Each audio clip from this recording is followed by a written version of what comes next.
I'm officially past the 100-hour mark playing Crimson Desert, so let's see how the game fares so far in my experience. Enter the scene that sets off with an immediate battle where you don't really see much dying, but it's supposed to be a massacre, only to be followed by the main character, after getting chopped up for good, to pull a Palpatine somehow return move out of the magic hat in this pretty thick mixture of a game where we're supposed to save the universe. Again. It's hard to deny that the concept very much resembles the issue of Assassin's Creed.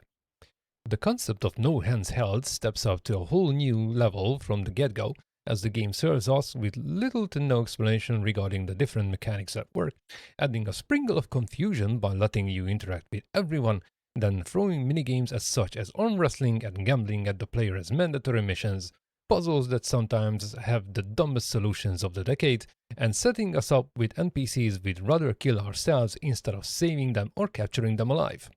As a result of getting constantly sidetracked, it took me a considerable amount of time to get the story into gear, often wondering if there's even any, quite often feeling lost and fairly frustrated when I was beaten by regular enemies in a way that resembles combos from the fighting game Eternal Champions. Should the story not appeal to you, assuming you find it, there's nearly infinite freedom here, but at the beginning, that feels like a snake biting its own tail, leaving the player to their own devices to figure out what should be next. Hell, some of the players didn't even leave Herna yet. Storytelling as such is extremely loose and often locked behind progression with other micromanagement styled missions, and the plot just thickens the moment you get to establish a new camp tailed by dozens of faction missions. There are scores of different things you can pick up, endlessly complicating the situation regarding crafting. That said, ore locations should be a tad more obvious. You literally have to zoom in as much as possible to see them on the map once discovered. The map, as such, has no legend or filters, so best of luck finding something unless you remember exactly where to look. I've lost count how many times I had to come through the whole thing to find one specific location. It's wasting time at best. If the story, or often enough the lack of it, is not to your liking, the game offers a map to roam that should the very least be called ambitious.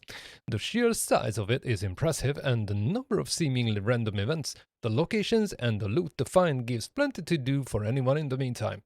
That's definitely the point where this weirdly successful identity crisis that plagues the game comes to really to light, offering an opportunity to wear off at any point, and there's literally zero reason to even do the story or fight bosses. Despite all that, news have emerged that there are people already complaining they have nothing left to do. Frankly, guys, that's the one's problem. Maybe enjoying the game is the key and not just burning through it, then moaning that it wasn't enough. There are ultra short games. This isn't one. The game caters for all, and bloody hell, it is good at it, as much as I can tell. Except with the inventory. The inventory sucks. Considering the daunting amount of stuff shoved in the game, inventory management should be way better than what it is now. We didn't have any at first, beyond the character's own, but even now, with up to 1000 in base camp, there are a few more issues that should be addressed. Categories should be introduced with items automatically placed in their respective tabs. Equipped weapons should not take up inventory space at the same time, and above all, the option to send items to camp. It's irritating when I have to go back to camp just to offload them from time to time right to places with no fast travel points anywhere near. Baldur's Gate 3 had it. It's not impossible to implement. Obviously, this isn't a pacifist game. Fighting, however, has its drawbacks, especially with bosses where combos, whilst available, often fail to execute due to the game not registering the button presses and having a visible delay between moves, making the combat extremely calculated, leaving little to no room for mistakes.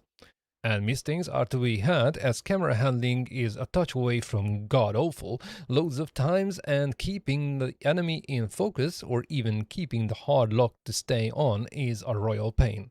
It's not always doom and gloom, but there's plenty of room for improvement when it comes to unresponsive controls and, most importantly, boss designs. Bosses, as many as I've seen so far, have a common denominator, and it's the feeling that they are just out of place.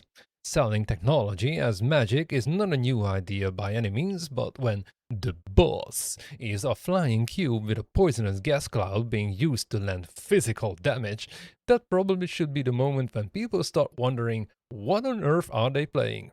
Tip of the iceberg though, if I can believe some footage circling online showing off a boss that looks like a bad knockoff from Horizon Zero Dawn. Some bosses are fine, some are stupidly overpowered for their placements being so close to her hand, and some straight up feel like they've been borrowed from Mortal Kombat. It's not really innovative, and more often than ever, it's infuriating to fight bosses pulling the Houdini move, just teleporting around the player. Pair that with the lackluster control scheme, the manual locking on slash switching between targets, and you end up with a mind-blowingly glorious clusterfuck, especially if we keep in mind that all weapons are basically equal in base stats, and only the random drops of Abyss gear make notable difference, a hard-to-find resource to begin with.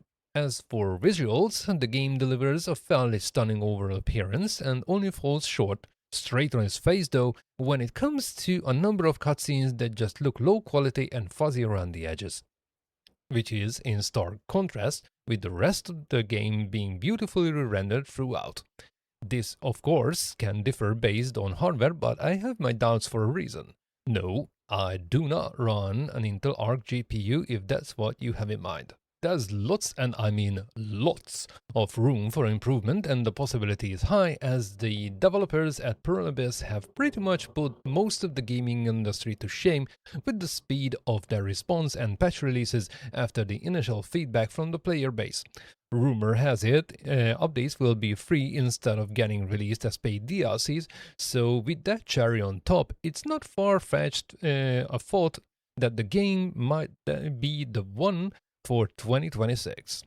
The conclusion for now is that although Crimson Desert at first feels like a wild concept that might feel hastily hacked together from a number of other games, still has the potential to grow on you in one way or another if you give it time.